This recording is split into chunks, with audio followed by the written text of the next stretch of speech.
Welcome back, guys. We've got a quick channel update before we get to the news, before the main topic. Because yesterday, something terrible happened. In the comment section of my own video, I saw people laughing at me, making fun of my pronunciation of the word inclusivity. Well, at least I hope I'm saying it right now, and thanks, I guess, for the correction. Not sure how I can ever repay you guys, but you have my thanks. Now, on to the main topic. So, do you remember that situation I talked about the other day with that DEI defending influencer who also worked at Xbox or something? Well, we've got a very amusing update on that situation. Also, quick side note, it turns out Asmongold reacted to that video. That was pretty cool. Glad he enjoyed that one. So really quick, this was the context. She made this thread all upset about the discourse being gamers criticizing companies in gaming and also criticizing DI consultation companies. All of that being something that, once again, she seems very upset about. In my coverage, I gave a reasonable response and provided evidence as to why a number of her points are just wrong. The rest of her thread was her devolving into just a barrage of insult attempts that completely flopped because it really just made her look extremely petty, and many people said that she just sounded like she was projecting. At the very least, it was fortunately amusing seeing her go all rage mode though, provided some decent entertainment for the day. So yeah, that's just some very quick context for anyone who may have missed the prior segment, although of course if you want to see my full take, consider watching that for yourself. But now with that context, let's move on to the aforementioned update. We've got Thomas Mahler here saying, "I'm the director behind both Ori games and I don't know who you are." And how you were affiliated with Ori. In response to that Ray person saying, "Hey new folks, I'm Ray. I work in the gaming industry in UX R&D plus game production. I worked on various software and hardware for Xbox. I now work as an independent media producer and had the privilege of working on the Dota Internationals 2023 and other gaming media projects. But importantly for this context, the bottom left image showing Ori." Given the timing of how he's saying this now, I can only presume he just recently saw her unhinged rant. Okay, so get this. As I'm looking at this conversation and recording this video, I see that she's actually just protected her entire Twitter account. That's going to make covering this a little bit more complicated because, as you can see, it's also affecting her responses, and we're now unable to see them. However, I've got a tab that has not yet refreshed, so while we won't be able to see all of her responses, we can at least see some of them.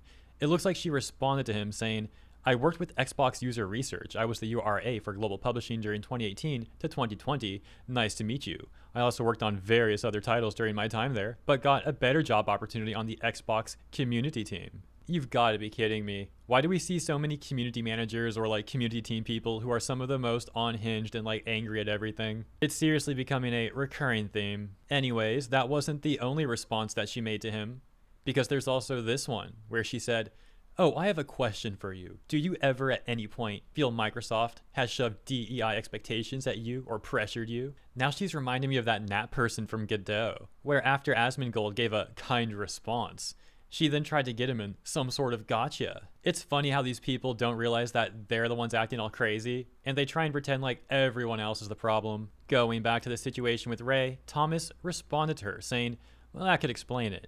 I didn't want to cause you any trouble. I just saw you posting that you worked on Ori, and I had no idea who you are. Since you're calling people names online, I thought it was important to inform people that you never actually worked for Moon Studios, and that you didn't ever directly engage with anyone at Moon. Always be nice to people, Ray, even those you disagree with." While some people were amused by his response there, other people seem like they're extremely upset by it. It's amazing how upset these people are, simply because this guy wanted to clarify that the woman who recently went viral for making a completely unhinged rant is not directly involved with his company. There's some other tweets that we're unable to see because Ray went into protected mode. However, we can also see that Thomas responded to these ones, saying, "I thought the post was pretty clear and concise. By the way, you're not in the credits on any Ori games. So unless you changed your name at some point." Based off that context, we can presume that possibly Ray has an issue with the other response that Mahler made. And now, the most pathetic thing possible is happening. To no one's surprise, some of the corpo journalists from Kotaku are getting involved, quote tweeting Mahler's response and posting this article from 2022 from Kotaku that says, "Report, Ori Studio accused of being oppressive, sexist workplace. Developers say Moon Studios' no BS policy gave founders license to bully and demean." Even if any of the accusations in that article are actually true, it's really gross how these journalists, drag this stuff up 2 years later, using the alleged victims in the article as their own personal army. Though it is painting a very clear picture None of the people angry with Mueller seem to have any responsive merit. They're either just like seething in their responses or reposting this. However, plenty of people would also further defend Mueller. For example, this response saying, "It's always the same untalented, useless, lazy, hate-filled people that come crawling out of the woodwork at any opportunity to try and drag someone successful down. I hope he's not stupid enough to fall for it. If they make good games, people will buy them." Madam Savvy getting involved, saying, "Was it oppressive because he said no once in a while to someone? Given that she admits people don't get to choose how she represents them, I see no reason for anyone to take anything she says seriously." She referencing the Kotaku journalist. However, someone would respond to Savvy saying, "I mean, it's Kotaku, so take it with a grain of salt. But if true, I'd think that's not a way to talk at the workplace, especially when you are CEO," including an image seemingly from the Kotaku article, to which Savvy responds saying, "This is the worst they have? That? Really?" Not only is there zero context, but this is how people talk to each other when they're friends too. The "I really need a woman" remark is probably from a string of jokes being made. The other person retorts saying, "Sure, friends. But truth is, there is no friends at work, especially if you're on the higher position than your supposed friends. Sure, not really a big deal, but still not a good look."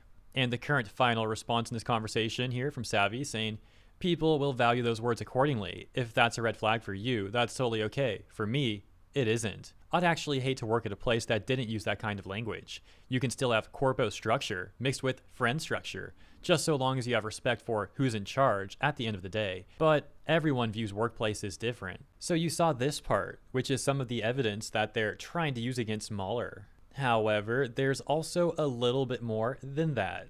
In this next section, they say that Mueller insisted on having the main character's origin story revolve around something very dark, and that allegedly Mueller wanted to do this to motivate the character to end up being a very cool character who does very cool things. And sure, that's a very dark and very terrible thing to happen to that character. It is just a character though, and many characters throughout fiction have had equally bad or even worse things happen to them. I think we can confidently say that these journalists would absolutely hate Berserk. And my gosh, I can only imagine what they'd say about my last Hearts of Iron 4 campaign. Anyways, it's pretty amusing how all of this started once again because Ray wanted to make that giant unhinged rant.